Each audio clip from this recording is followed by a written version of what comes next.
di am mbégte di leen dalal ci seen matinale Tok Tok Sénégal. Bonjour à tous ceux qui prennent justement le train en marche. dañuy daal di dalal Mamadou Ndiaye ci plateau bi pour seen rubrique Alabay Koppar rubrique Economia Mamadou Ndiaye maa ngi lay nuyu. di la fay Sofia di am mbégte tamit dellusiwaat ci Alabay Koppar bi fii. di nuyuwaale aussi sa càmmiñ Amadou nga xam ne moom it taxawaayam am na solo lool. bien sûr bien sûr bienvenue le plaisir est toujours à partager. waaw.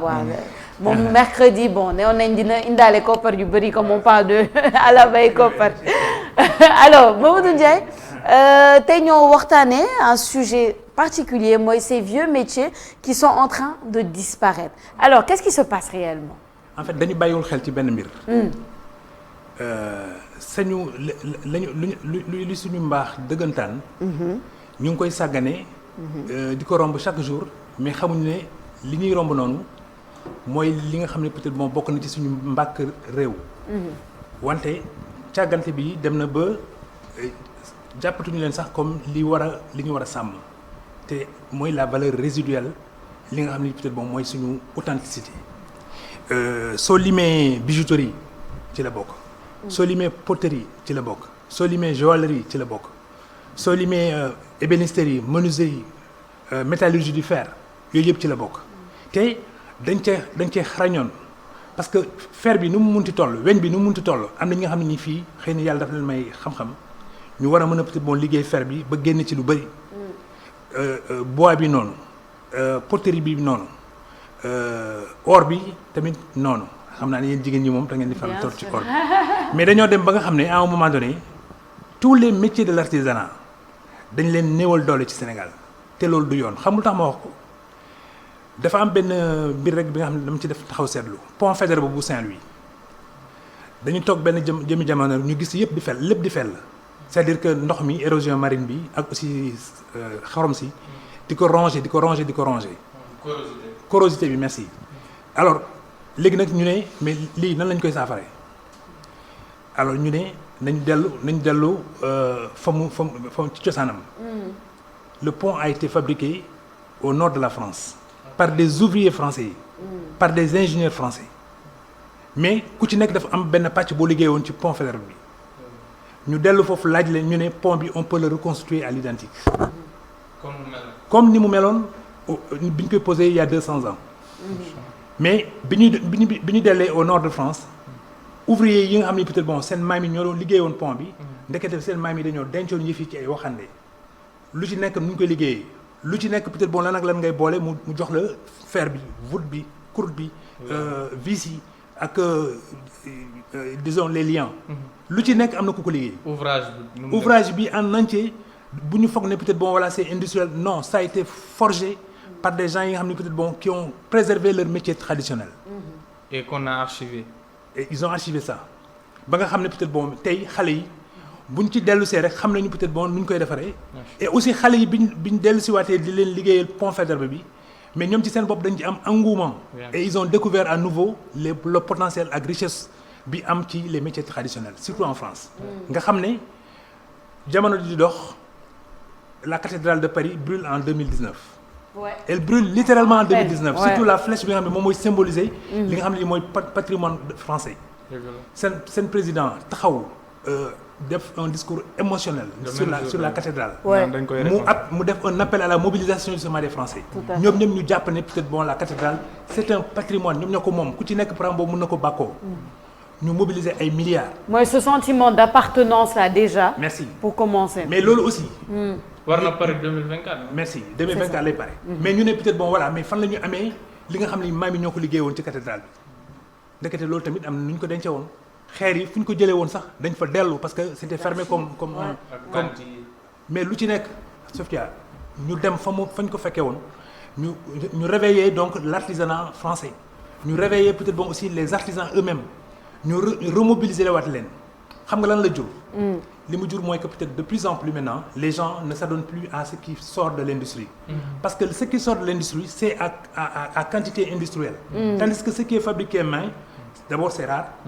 Ensuite c'est authentique. Bien sûr. Mais en même temps aussi la finition. C'est ingénieux. Parce que loxo moo ko liggéey. Par conséquent ñun aussi war nañu dellu ci suñu patrimoine ndax buñ ko sàgganee xam nga luy xewi ëllëg di nga gis ki nga xam ne ki peut-être bon ay milliards la yor war a ñëw peut-être pour réhabiliter l'artisanat sénégalais mais bu boobaa moom capitaux yi mu ciy dugal c'est pour transformer maintenant nos artisans en des ouvriers pour di ko liggéeyal moom mu koy yóbbu feneen parce que aujourd'hui il y a un retour à l'authenticité. Alors ce retour à l'authenticité là Mamadou Ndiaye parce que li nga wax dafa am solo parce que dafa mel ni bon joxe nga exemple u France c'est que man li may gis à travers cet exemple là c'est que dañoo fonk en fait seen artisanat te dafa mel ni ñun fii Sénégal fonk ñu seen artisanat tu le vois déjà dans les conditions de nos artisans ñu ñuy liggéeyee il faut qu'on le dise ils ne sont pas dans des bonnes conditions duñ leen bàyyi xel ni ñu leen war a bàyyi xel te pourtant tey jii ku si nekk sa dàll su xotee ko wala tu as la recherche d'un cordonnier wala boog tu as la recherche d'un justement ni koy wax ñi liggéey fer bi quand tu as des choses à faire dans ta maison tu as la recherche d'un menuisier on a besoin d'eux on sait qu'on a besoin d'eux on les utilise te pourtant fonk ñu leen. Parce que dans les rues on les croise à tout coin de rue. C'est ça ñu toog de façon très pauvre ndeysaan ci yenn rox yi. di xaar peut-être bon un éventuel client.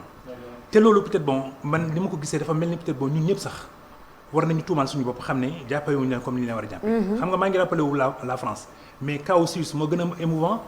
xam nga les montres sont fabriquées en Suisse. Ah oui la Suisse moom. mais ñu dem ba à un moment donné gars yi di dugal ay montres yu jógee ay Shanghai ay Hong Kong yu demee noonu quoi. ñu ne attention il faut sauver l'horlogerie suisse. Les Suisses se sont mobilisés ñoom ñëpp ñu ne peut-être lii seen mbaax la lii seen authenticité la lii seen originalité la seen créativité la. Ils se sont remobilisés les ingénieurs et les artisans les ouvriers tout le monde plus les gens fortunés. ñoom ñëpp ñu lëkkaloo ñu ne encore il faut réhabiliter l'horlogerie suisse tey da ngay gis tous les grands artistes tous les grands footballeurs à l'exception de Sadio Mané ñoom ñëpp nee nañu peut-être bon horlogerie suisse bi ay montres yu jar ay 2 millions. tout à fait 1 million d'euros. tout à fait ci ñoom rek 600 millions de francs CFA. ñu jëndee ko benn montre. voilà donc ils ont réhabilité ça ba nga xam ne aujourd'hui les grandes stars du monde. bu ñu jëndul montre en Suisse rek xëy na tam dañuy foog bokkuñu. exactement kon nag peut-être bon fii tamit war nañu xool li nga xam ne mooy suñu originalité surtout ci métiers artisanaux yi. ba nga xam ne peut-être bon bu ñu leen fonkee ëllëg ak ci biir peut-être bon mu nekk une destination. xëcc nit ñi ñuy ñëw. sur le cuir ni ñu koy liggéeyee sur le fer ni ñu koy liggéeyee sur yeneen xeetu peut-être bon artisanat. yi nga xam ne peut-être bon bu ñu leen dellu si say avec l'appui maintenant de l'État avec l'appui aussi peut-être bon des gens fortunés. dans ce pays-là ou peut-être dans la sous-région nga xam ne peut-être bon bu ñu lëkkaloo ñun tamit dañuy amaat suñu destination et puis ñu mën a jouer un jeu égal avec l'artisanat mondial réhabilité. C'est ça. Barry? C'est important li nga wax et ça me ramène un peu à ce que disait Thomas Sankara. bu mu jëlee réew mi mu indi authenticité maanaam moomaat luñ moom. Burkina Faso. moo di façon d'enfani bi ngay gis. ce boubou traditionnel burkinabé qu'il a façonné. Et les gens étaient tellement terrorisés à un moment il l'appelait Sankara arrive. parce que on l'avait imposé à tous les fonctionnaires. léegi dañ ko doon indi seen bureau denc ko parce que Sankara il venait comme ça à l'improviste il débarquait comme ça dans le bureau donc da nga koy teg à côté su nee rek yegg si na nga dem sol ko yooyu pour vous dire que mais ça demande ça requiert beaucoup de choses. Ça requiert beaucoup de choses et surtout une bonne politique artisanale et surtout la culture, le ministère de la culture et les autorités. Il faut aussi tamit ñoom seen bopp ñu njëkk koo incarner. Par exemple, on a les tapisseries de Thiès là. Manufacture de Thiès. Ça aussi c'est une référence dans le pays et même au-delà et au-delà. Exactement. J'ai appris que même c'est pas aux Nations Unies, il y a un tableau qui a été fabriqué à Thiès pour vous dire le génie sénégalais, le génie africain. Ngaay Mexe. Seen daal yi ngay gis. La tannerie là. Même Bush moo fi ñëwoon xaw ma ñu may ko ci yooyu. Mais daal yooyu. Ça n'a rien à envier aux chaussures venant d'Italie et autres. Absolument rien. Et alors que c'est fabriqué ici. Tabaski bu jotee fii suñ kii booy nekk suñ la defaree daal mais ça n'a rien à envier ailleurs. Mais pourquoi duñ ko mën a gën a valoriser duñ ko mën a et surtout fabriquer ce qu'on appelle l'identité sénégalaise. C'est ça. On en manque aujourd'hui. On en manque le label sénégalais. Tey jii nii ban yére ngay sol ñu naan lii c'est sénégalais. Au Burkina, on a le Faso d'Anfani. Au Mali, on a le Bogolan. Ouais. En Guinée, on a le Lépi et autres. Mais Sénégal, tu dis, lan mooy suñu identité. Non, ça manque. Et je comme rajoute... hier, lan mooy que déggoon naa sax temps le ministre de la culture mu ciy wax. Le ministre de la culture il faut tamit ñu fabriquer yooyu. te loolu suñ ko defee Sénégalais ñu moom ko on s'en approprie comme les autres comme Air Sénégal ay yooyu. mais c'est ça aussi qui valorise loolu day tax xoolal tellement.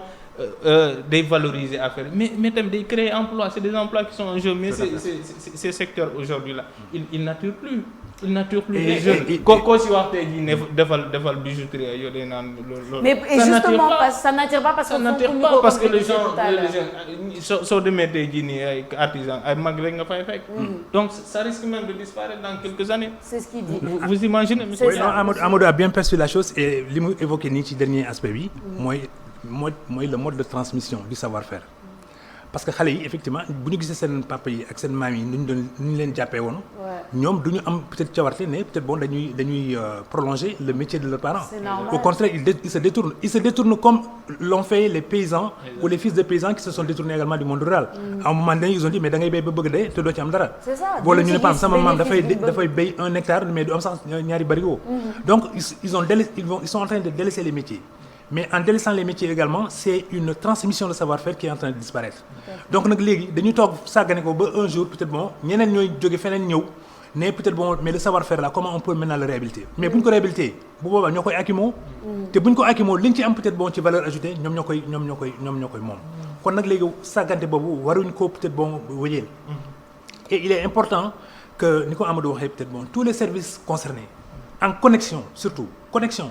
Parce que finance bi savoir-faire bi technicité bi modernité bi créativité bi ak aussi peut-être bon ouverture d'esprit bi mais yooyu yëpp ñoo war a lëkkaloo pour ne peut-être bon voilà yoon bi la ñu war a jël bu ñu ko jëlee peut-être artisanat bi dina réhabilité wu mais en même temps ñi ci liggéey aussi dañ ci gis seen bopp parce que bu boobaa nos femmes n'iront plus à Paris n'iront plus à Anvers n'iront plus peut-être bon à Shanghai pour acheter de l'or elles n'iront plus non plus à Dubaï pour s'acheter de l'or on trouvera de l'or ici et ils trouveront des joailliers pour mu leen defar li ñu bëgg mais en même temps aussi peut-être bon dinañ am un marché très vivant des secteurs artisanaux donc yooyu yëpp ça nécessite peut-être bon une sorte de brainstorming bi nga xam ne bii bu amul rek en fait du ñu am peut-être ce qu'on appelle Sénégalese soul. C'est ça.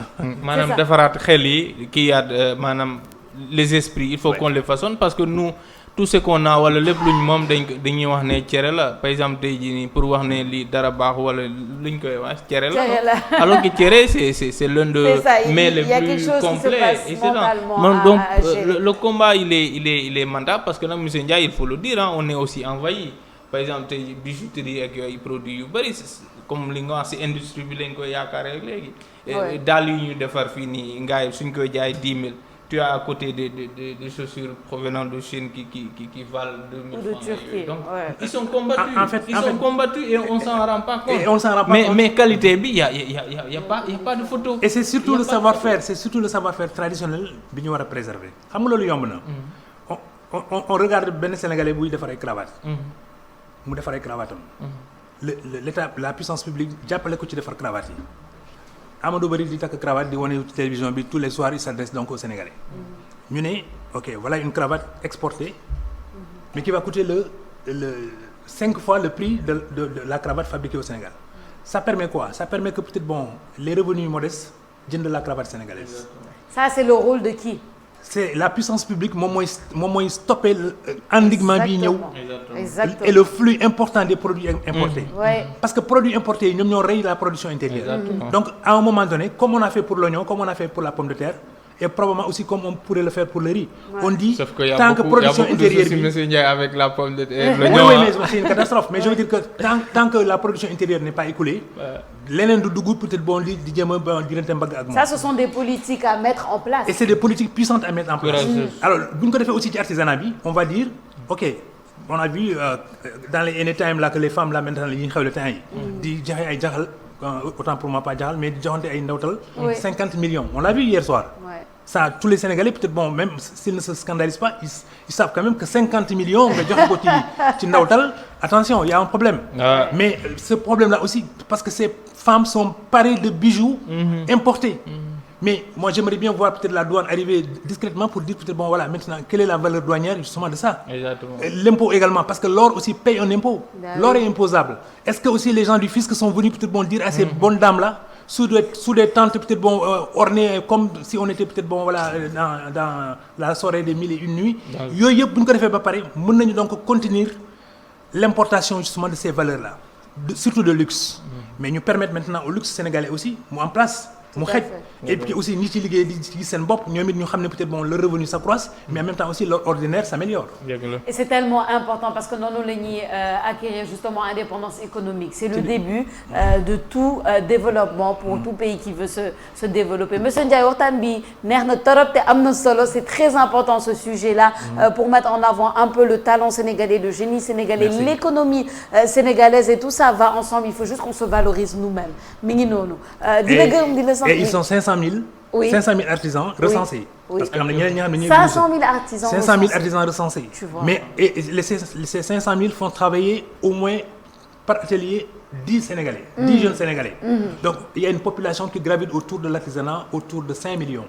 Donc c'est pas une mince affaire. War nañ leen bàyyi xel bu baax a baax. Merci beaucoup monsieur Ndiaye. Dañuy daal di tàggoo di wax di la jox dig daje justement mercredi prochain ci beneen Alabay Koppar les mercredis économia de monsieur Ndiaye.